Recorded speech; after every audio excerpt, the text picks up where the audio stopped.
The studio contacted me asking if I would be interested in doing the score, and when I said yes, I thought about the workflow and about what I wanted to get out of this, and that's when I started looking for a partner on the film because this being my first one, I think I wanted.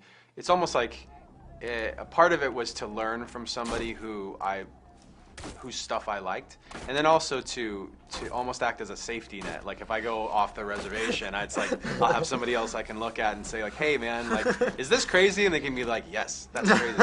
I heard some of the stuff that Joe had done, but I really loved the stuff that he did for the Tron film with Daft Punk. I thought that was excellent, and I love Daft Punk, but I really love what Joe was doing. And so once we started working together, we started throwing around ideas. And it became clear to me that, we actually had more in common than I thought.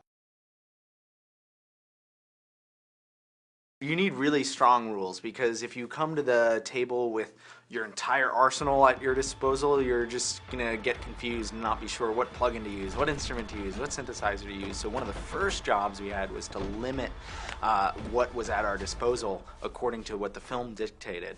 And one of the first things Mike brought up was no guitar, and because, that's a very typical choice for a film like this. And we wanted to kind of stay away from what might be typical because this film is so anti-typical. It is so bold.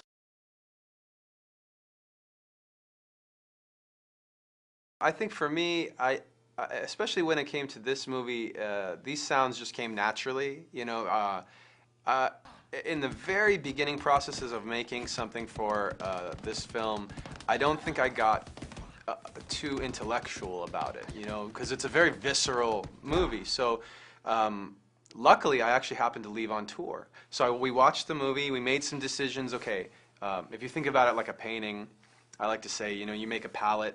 You say, we're going to use these colors, we're not going to use those colors. Now I've got them, but what do I paint?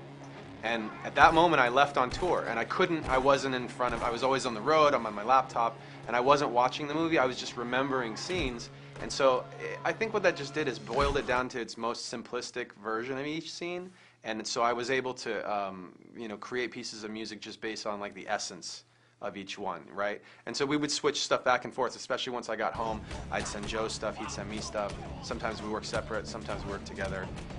By the end of it, we worked on everything together to make sure we were like really happy with all the little bits and moments in the cues.